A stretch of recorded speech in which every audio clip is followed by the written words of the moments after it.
කියන කතා.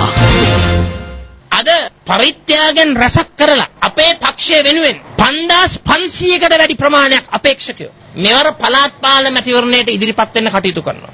පක්ෂ නායකත්වයේ වගකීම තමයි මෙවන් දුෂ්කර වේලාවක පක්ෂය සුරකින්නට ඉදිරිපත් වෙන ඒ අපේක්ෂකයන් 5500 සුරකීම. ඒ විතරක් නෙවෙයි හැම අපේක්ෂකයෙකුටම මුදලින් සහයෝගයක් ලබා දීම.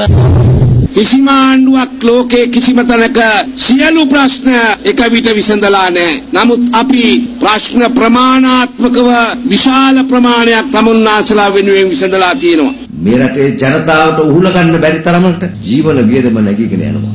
පත්තරයක මම දැක්කා අපිට ලොකු විශාල හාල් හිඟයක් ඉදිරියට එනවා කියලා. කන්න බොන්න දෙන්න බැරි තත්ත්වයට ඇයි මෙහෙම වෙන්නේ? අපි දකින්නේ මේ රටට දේව කෝපයක්.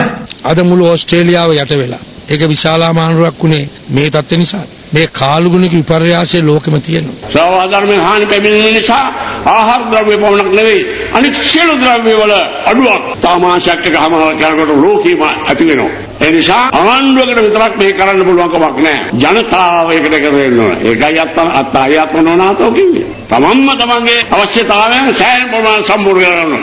අදේ පුළුවන් තරම් ඒකට සහයෝගයක් ශක්තියක් ලබා දෙනවා. දැන් ආණ්ඩුව එල්ලන්න පටන් ගන්න තියෙන මොකේද? ගම් වතුර. බිත්තර ගණන් ගියේ ගම් වතුරට කිකිලියෝ ගහගෙන ගියපු හින්දා. ලුණු ගණන් ගියේ ගම් වතුරට ලුණු කුණුණු නිසා. කුකුළු මස් ගණන් ගියේ කුකුළු කූඩු ටික ගම් වතුරට ගහගෙන ගියපු නිසා. පොල් ගණන් ගියේ ගම් වතුරට පොල් ගස් පෙරළුණු නිසා. හරිනේ. ඔන්න එනවා සාස්ත්‍රේ.